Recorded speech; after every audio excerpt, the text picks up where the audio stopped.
Des attaques et des affrontements intercommunautaires ont fait une soixantaine de morts à Arbinda, dans la région du Sahel. Tout est parti d'une attaque perpétrée par un groupe d'individus armés dans le village de Amkam, à 7 km de Arbinda.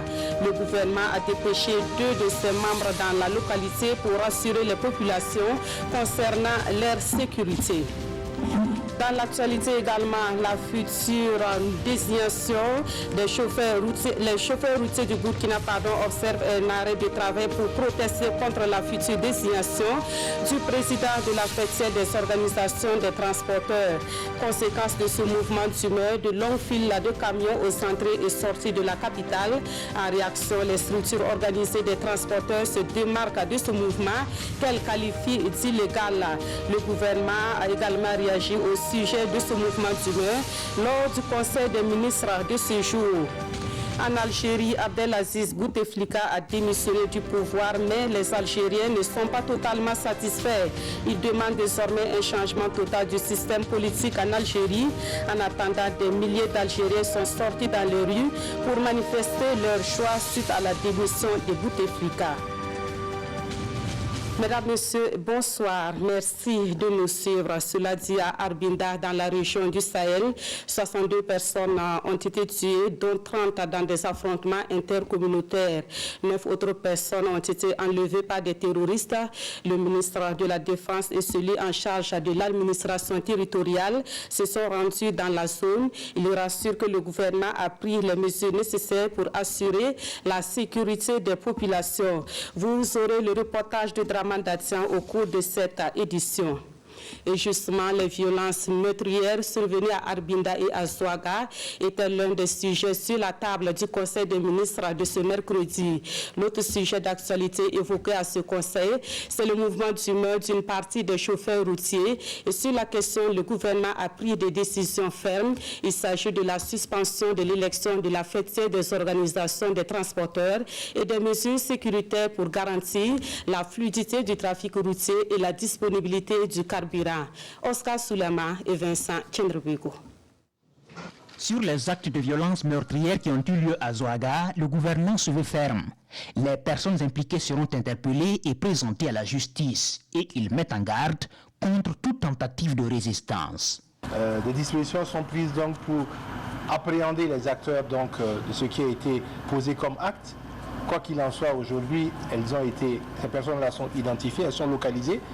L'objectif est de les arrêter, mais si, pour une raison ou pour une autre, dans la volonté de manifester par la sécurité de les arrêter, elles arrivaient à poser des actes qui étaient attentatoires aux forces de sécurité présentes, on ne peut pas présager ce qui va se passer. Les ministres d'État, de la Défense et de l'administration territoriale étaient absents à ce Conseil des ministres, dépêchés à Arbinda suite aux affrontements qui ont fait des morts. Le gouvernement attend le rapport avant de faire un bilan de ces affrontements, mais promet déjà des sanctions aux fauteurs de troubles. Immédiatement, son Excellence le Premier ministre a convoqué une réunion de cabinet d'urgence avec les ministres en charge de l'administration territoriale, de la Défense à son niveau, et des mesures ont été données immédiatement pour essayer de s'entreposer entre les différents acteurs. Il avait également demandé aux 2 ministres d'État de se rendre sur les lieux. En même temps, il y a eu une recrudescence et il a fallu donc renforcer les forces de défense à ce niveau-là pour essayer de calmer les populations. Quoi qu'il en soit, sur ces questions-là, il y a nécessité donc de ramener la sécurité, ce qui a été fait, mais il y a également la certitude que les acteurs connaîtront une suite judiciaire dans ce qui a été posé. Et pour approcher la justice aux justiciables, le Conseil des ministres décide de l'ouverture d'un tribunal de grande instance à Boulissa. Autres personnes qui risquent d'avoir affaire à la justice, ce sont ces transporteurs routiers qui ont perturbé la circulation en protestation d'une élection au sein de leur fêtière. Le gouvernement suspend le processus de cette élection et se veut ferme contre ceux qui bloquent le trafic. Un certain nombre d'acteurs ont été rencontrés depuis hier. Vous avez pu lire un certain nombre de communiqués qui dit qu'un certain nombre de personnes se désolidarisent du mouvement. Quoi qu'il en soit, le gouvernement donc a demandé à ce que l'élection à la fêtière, qui semble être le casus belli, soit suspendue le temps qu'on trouve les éléments pour y aller sans conflit, que les forces de sécurité assurent donc la fluidité du trafic sur le territoire et que mandat a été donné au ministre de la Sécurité pour que les personnes qui sont liées à ces perturbations-là soient purement et simplement appréhendées. Il n'y a cependant aucun problème de distribution ou de disponibilité des hydrocarbures dans les stations-service. L'assurance est faite par le porte-parole du gouvernement. Et c'est depuis hier dans la nuit que des chauffeurs routiers observent le mouvement d'humeur. Ce mouvement d'humeur a pour conséquence de longues files de camions au niveau des entrées et sorties de la ville de Ouagadougou. On fait le constat à la sortie ouest de la capitale sur la route nationale numéro 1 et c'est un reportage signé de Draman Guéné. Des camions de transport de marchandises empêchés de poursuivre leur route ici au péage route de Bobo-Dioulasso. Conséquence, une file interminable de poids lourds et une perturbation de la circulation. C'est le constat que l'on fait cet après-midi à la sortie Ouagabobo sur la nationale numéro 1. Des chauffeurs routiers expriment ainsi leur mécontentement et dénoncent la désignation de Youssouf Maïga, président de l'OTRAF, à la tête de la future fêtière des organisations des transporteurs burkinabés. Nous disons non à cela.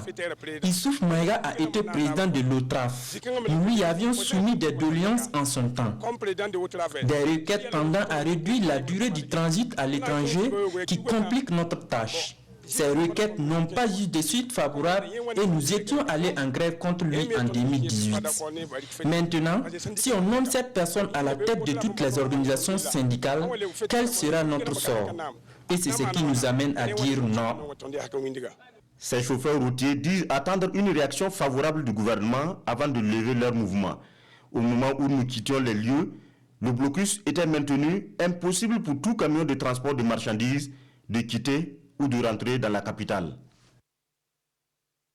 Et en réaction à ce mouvement d'humeur également, les responsables des associations, syndicats et regroupements des transporteurs étaient face à la presse en fin de matinée. Ils dénoncent le blocage des principales voies d'entrée de la capitale par des individus qui se réclament des syndicats de chauffeurs. Ils ajoutent que c'est une attitude illégale face à laquelle le gouvernement doit prendre ses responsabilités. Moussa Ouedraogo et Pascal Kane.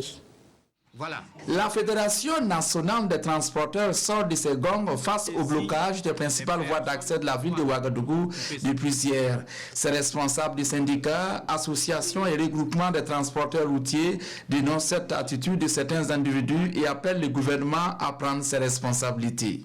Ce que nous pouvons vous dire, c'est que cela est l'œuvre d'individus non identifiés, car aucun des 18 syndicats, associations et groupements de transporteurs existants dans notre pays n'est concerné par ces mouvements qui portent atteinte à la libre circulation de nos braves populations et paralysent les activités socio-économiques du Burkina.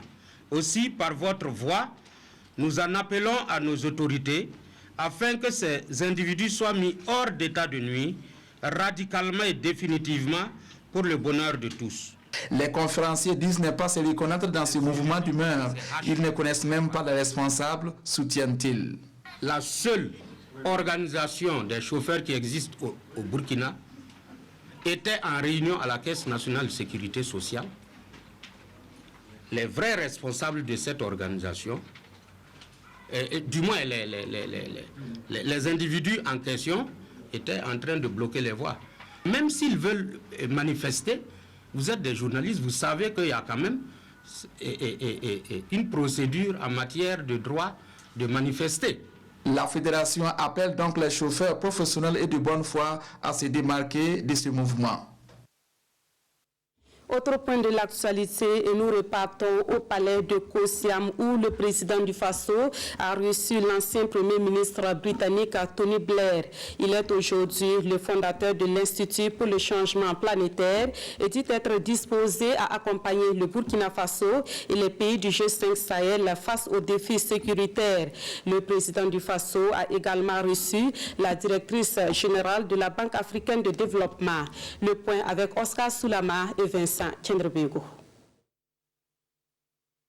L'Institut Tony Blair for Global Change, prêt à accompagner le Burkina Faso et les pays du G5 Sahel face à leurs défis de développement et de sécurité. Cette assurance est faite par Tony Blair himself, l'ancien Premier ministre britannique, reçu ce matin au palais de Kosiam. Avec mon institut, je suis tout à fait prêt à supporter le gouvernement et nous avons discuté la possibilité d'avoir une collaboration entre mon institut qui a le focus sur la question de la mise en œuvre pour délivrer mieux pour les citoyens des pays. Après lui, c'est au tour de la directrice générale de la Banque africaine de développement d'être reçue par le président du Faso.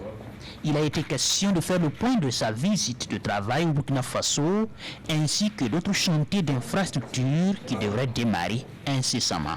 Au terme de cette visite, j'ai rendu compte à son Excellence Monsieur le Président de la République et lui indiqué que nous avons eu de fructueuses rencontres au cours desquelles nous avons pu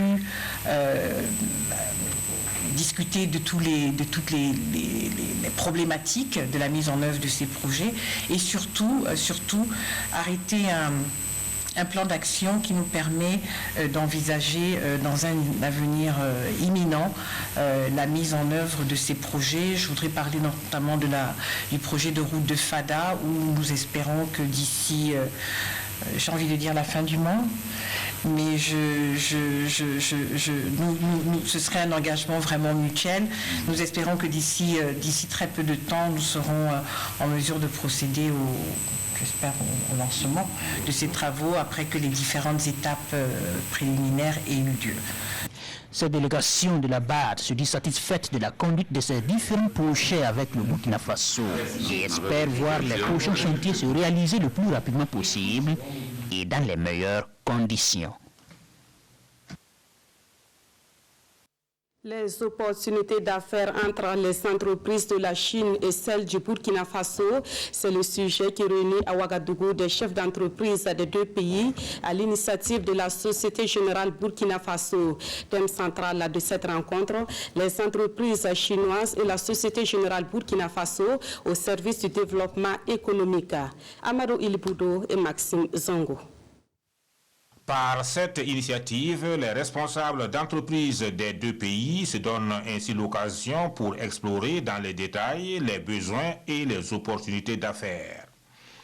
Autour de la table, une trentaine de responsables d'entreprises chinoises avec à leur côté de nombreux chefs d'entreprise burkinabés. On a l'intention de réunir toutes les ressources et tous les acteurs impliqués, de travailler ensemble pour explorer les possibilités et les opportunités de faire quelque chose de vraiment constructif pour le développement économique et social du Burkina Faso. À la base de cette initiative, la Société Générale Burkina Faso, qui entend ainsi partager sa longue expérience en termes d'accompagnement du privé tout comme de l'État.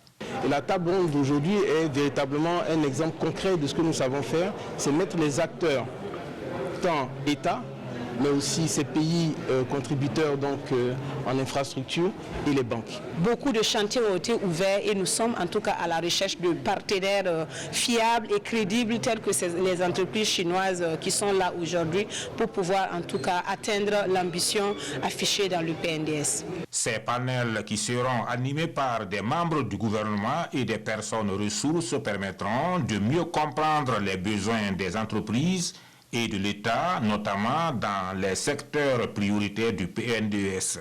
Le thème central de cette table ronde, les entreprises chinoises et la Société Générale Burkina au service du développement économique. Procès du putsch de 2015, l'audience du jour a porté sur le décryptage et la critique des vidéos diffusées par le parquet militaire. Et comme il fallait s'y attendre, les parties au procès font des lectures différentes de ces pièces à conviction. L'ambiance de l'audience avec Draman Guéné et Zoubavier David Dabiri. Avalanche de réactions suite à la projection des fichiers audiovisuels comme pièces à conviction au tribunal militaire, l'heure de décryptage. Dans ses observations, le parquet militaire présente le lieutenant-colonel Mamadou Bamba comme une victime des putschistes. Le parquetier en veut pour preuve les balbutiements de l'officier supérieur lors de la lecture des communiqués portant avènement du CND dans la matinée du 17 septembre 2015. À suivre la vidéo, tout porte à croire qu'il n'a pas pris part à la préparation du putsch, conclura le parquetier. Mais pour les autres vidéos, c'est une toute autre lecture qu'il en fait. Alun Zaré et ses confrères dépeignent les soldats du RSP comme des partisans de la violence gratuite ayant conduit des missions de saccage des radios Lafi des Orgo, de Savane FM, le pilonnage du studio de Serge Bambara alias Moké, la destruction des domiciles de Salifou Diallo et de Simon Compaoré, avant de s'adonner à des atteintes à l'intégrité physique des personnes. Des images insoutenables s'indignent les parquetiers. Les avocats des partis civils souscrivent à ces observations et se veulent plus acerbes.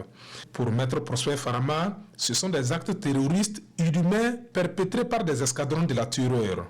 Et Maître Guy Hervé Kam de conclure sur ce point, il n'est pas encore tard pour faire amende honorable en reconnaissant les faits.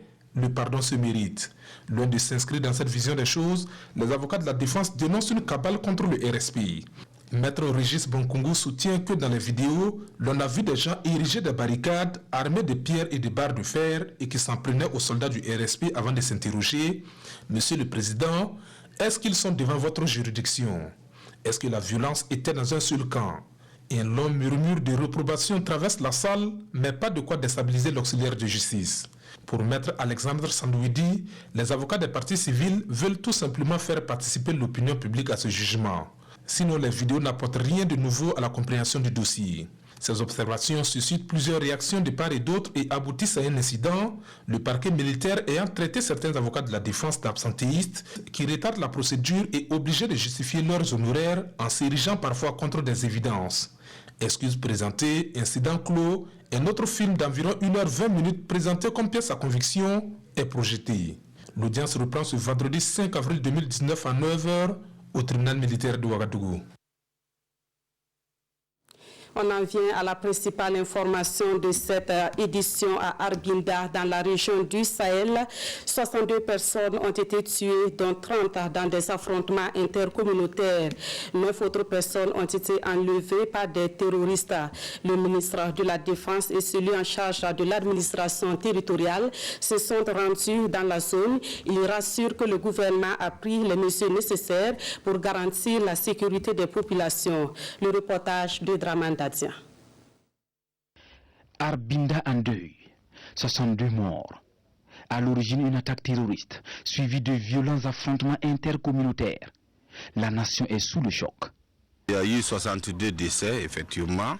Si vous prenez les détails de ces pertes en vie humaine, nous avons eu 30 personnes qui sont décédées du fait de conflits communautaires. Et nous avons 32 qui sont du fait des terroristes qui ont pourchassé les gens et qui ont fait des tueries à tout hasard. Donc ça fait 32 personnes, c'est ça qui fait l'ensemble des 62. Et les terroristes ont réussi malheureusement à lever 9 personnes qui sont à leur possession à l'heure actuelle. Le tissu social se fragilise à Arbinda depuis l'assassinat du cheikh Ouarmé et 3 membres de sa famille par des terroristes. S'ensuit alors une chasse à l'homme. Ça va démarrer le dimanche et lundi premier là. Oui, l'acte a été passé. Donc c'est ce qui a motivé vraiment la population à ne pas comprendre cette situation.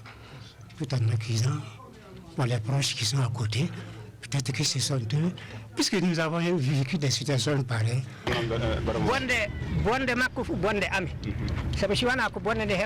Par rapport à ce qui s'est passé, vraiment c'est déplorable. Mais le chèque, eux, ils ont des gens qui sont malades, qu'ils ont amenés là-bas, qui ont été traités par le chèque. Ce qui est arrivé, c'est déplorable. Mais il se trouvait que quelques peuples qui ont entendu que le chèque a été tué lors de l'enterrement, ils sont allés pour assister. Malheureusement, ils ont été lynchés.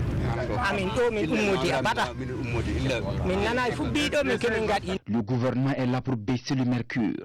La vie en communauté comme valeur cardinale. Les ministres Chérif Sy et Siméon Sawadogo parlent à la population d'Arbinda. Nous avons rencontré les autorités morales, coutumières et religieuses pour leur demander dans un premier temps d'appeler à l'apaisement. C'est ce que nous avons fait avec le chef de Arbinda, avec l'imam et avec les personnes ressources.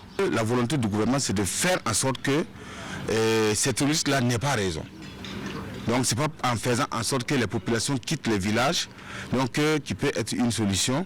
Et c'est sûr qu'il n'y a pas de possibilité que ces terres-là puissent rester arides. Le gouvernement doit travailler pour la sécurisation de cette zone-là.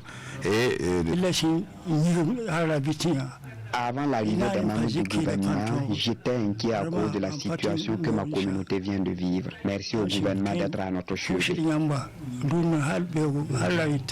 La crise a également fait des blessés et des centaines de déplacés, en majorité des femmes et des enfants. Ils ont trouvé refuge ici. Ils peuvent alors compter sur le soutien du gouvernement. Mais la véritable préoccupation demeure la gestion des déplacés dans un contexte de menace terroriste. Bourema est plutôt inquiet. On n'arrive pas à dormir, on n'arrive pas à manger. Le problème qu'il y a là, c'est pas que les villages ne sont pas dans Arbinda Centre, mais le problème que nous voulons, il est bien vrai que l'aide alimentaire, ça peut nous aider. Mais le problème qui se pose, c'est de gourir en tout cas pour que ces gens qui ont quitté les différents villages puissent repartir dans leurs villages respectifs. Réception 5 sur 5. L'affaire Arbinda est une préoccupation nationale, rassurent les émissaires du gouvernement pour qui tout est mis en œuvre pour la sécurisation du territoire national. Et puis, dans un message publié aujourd'hui, le président du Faso condamne avec la plus grande fermeté les événements tragiques survenus à Arbinda dans le Sahel, mais également ceux de Zouaga dans le centre Essa. Rochmar Christian Kabouré appelle les populations de ces localités et du Burkina Faso en général au calme, à la retenue et à se départir de toute tentative de justice sommaire. Le président du Faso annonce qu'il a donné des instructions fermes aux forces de défense et de sécurité pour qu'elles renforcent la sécurité des populations des dites localités. Il a également ordonné qu'une enquête soit diligentée sur les circonstances de ces événements afin que les coupables subissent la rigueur de la loi. Enfin, le président du Faso renouvelle son appel au renforcement de la tolérance, de la paix et du dialogue entre fils et filles du Burkina Faso. Dans la suite de ce journal, nous voyons à présent ce geste de la communauté des États sahélo-sahariens à l'endroit du Burkina Faso. La SENSAD remet 3 ambulances au ministère de la Santé et des vivres au ministère en charge de la solidarité nationale. Le don estimé à 20 millions de francs CFA a été remis au gouvernement hier à Ouagadougou. Nous voyons cela avec Issaka Oudraogo et Mounira Keri. À sa mission de promouvoir la coopération et la solidarité entre les États membres, la communauté des États sahélo-sahariens tend la main au peuple burkinabé. Aux populations déplacées, la SENSAD offre des vivres de tout genre, une dotation estimée à 20 millions de francs CFA. Quand vous passez une période difficile, il est bon de savoir que nous avons des gens qui nous supportent. Et aujourd'hui, c'est ce sentiment que nous avons. Et nous voulons remercier la SENSAD pour cette délicatesse. Mais mieux encore, c'est surtout le déplacement du secrétaire général qui est venu lui-même. Il pouvait envoyer ce don. Et donc, ça montre vraiment l'attachement de la SENSAD auprès des États membres. En plus des vivres, la SENSAD offre 3 ambulances au ministère de la Santé. Des ambulances équipées pour une prise en charge rapide des complications liées aux maladies cardiaques et respiratoires. Et les maladies cardiovasculaires font partie des maladies dites émergentes et de plus en plus on assiste à la fréquence élevée de ces maladies cardiovasculaires, notamment les embolies pulmonaires, les infarctus, les AVC. Et ces ambulances sont équipées pour prendre en charge urgemment ces malades depuis leur lieu d'habitation ou les dispensaires périphériques jusqu'au niveau des centres équipés. Ce don de vivres et d'ambulances est estimé à 90 millions de francs CFA, un geste qui démontre, selon la ministre en charge de la solidarité nationale, l'attachement de la SENSAD aux valeurs humaines et de dignité. Permettre aux jeunes déscolarisés et aux femmes d'avoir un métier et contribuer ainsi au développement du Burkina Faso. C'est la vocation de l'association Tiligré de Big Baskouré dans la province du Kouritenga. Elle vient d'ouvrir un centre professionnel à ces jeunes et femmes qui vont désormais y exercer des métiers divers. La cérémonie d'inauguration avec Amadou Ilboudo et Tanga Kafandou. Les chrétiens et les musulmans du village de Bik Baskouré dans le Kouritenga bénissent le centre de formation professionnelle et les produits qui en sortiront. Un centre de formation construit par l'association féminine Tiligré et qui a pour vocation de former les jeunes déscolarisés et les femmes à différents métiers. C'est un grand sentiment pour moi, un grand sentiment de bonheur d'avoir eu ce centre. Parce que je me dis que si un enfant de Bik Baskouré sort, il part quelque part, on ne va pas dire quelle est ta formation? Et puis il ne saura pas dire quelque chose. Soit il est maçon, soit il est menuisier, soit il est mécanicien, soit il est agriculteur, qui est une très grande profession reconnue où on peut s'enrichir. Le centre porte le nom de Nelson Mandela en la mémoire de ce grand homme qui, après 27 ans de prison, a su réconcilier les Blancs et les Noirs de son pays. Le centre se veut donc un cadre de partage des connaissances entre le Nord et le Sud.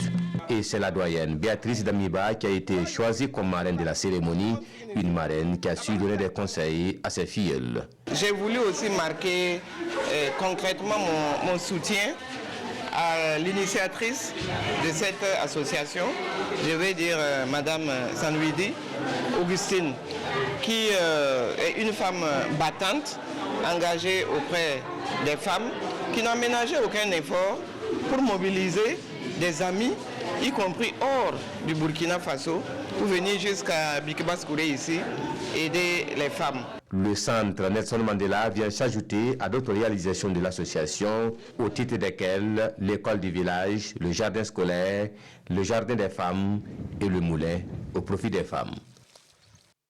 Retour ici dans la capitale pour quelques parts de danse lobby. Le week-end écoulé, les lobbies vivantes à Ouagadougou ont organisé une cérémonie de danse traditionnelle.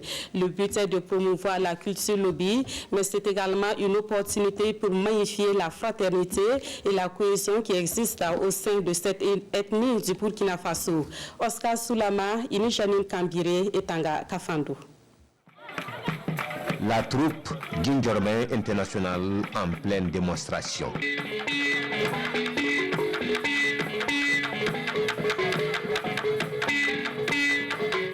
Le bi,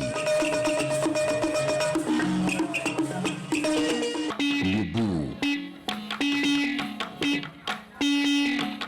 le goro ou le bimbo. Des pas de danse typiques de la culture lobby. Nous sommes au week-end des danses traditionnelles lobby, 3e du genre. L'envie de permettre à ces nombreux lobbies qui sont ici et dont les enfants n'ont pas l'opportunité de rentrer au village pour vivre la réalité culturelle, de voir cette culture-là ici et de s'en imprégner. Autre pan de la culture, la parenté à plaisanterie, avec cette présence remarquée d'une troupe sénoufo.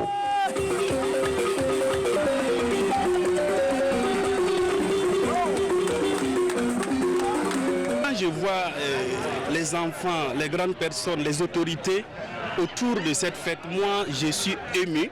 Et je pense qu'il faut continuer dans toutes les communautés. La culture comme facteur de solidarité, de fraternité et de cohésion sociale. Mais à ce week-end de la danse lobby, il n'y a pas que de la danse. Il y a aussi la gastronomie. La culture, c'est ce qui fait l'âme d'un peuple. Et la culture lobby, c'est ce qui fait notre âme, c'est ce qui nous donne notre valeur de lobby. Et aussi faire connaître cette culture-là, c'est une très bonne initiative, surtout qu'il ne faudrait pas laisser mourir. Une 3e édition qui s'achève sur de bonnes notes. Tous se séparent avec la ferme volonté de se retrouver l'année prochaine pour magnifier une fois de plus la riche culture lobby.